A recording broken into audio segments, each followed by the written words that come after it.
bisschen. Was denn hier? Nee, geht schon, geht schon. Wenn ihr beide ein bisschen ruhiger steht. Hier.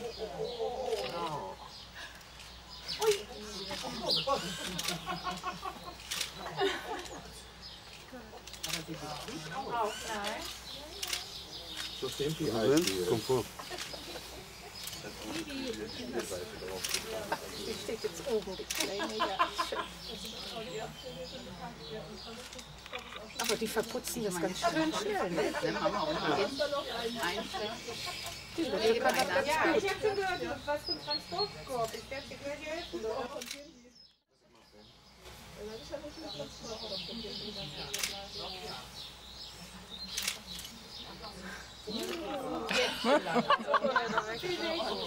Jetzt kommt sie zu uns. Pass mal auf. Lass mal noch ein Bild. Jetzt kommt sie zu uns. Lebensmittel.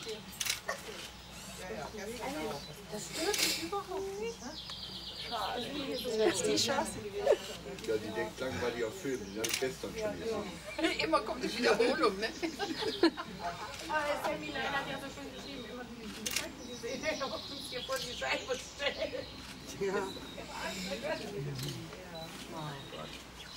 Was ist? Eins haben wir noch?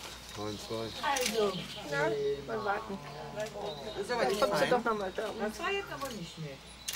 Was macht sie? Kriegt sie noch Muttermilch dann wieder. Bei der Tomate gibt es ja Milch. Die Natur ist hart. Aber die Muttermilch ist gut. Genau.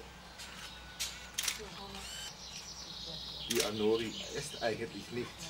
Nein. Alle, ich sehe ganz viel. Franz, wie lange bleibst du? Bis heute Mittag. Du fährst mit Zug, ne? Ja.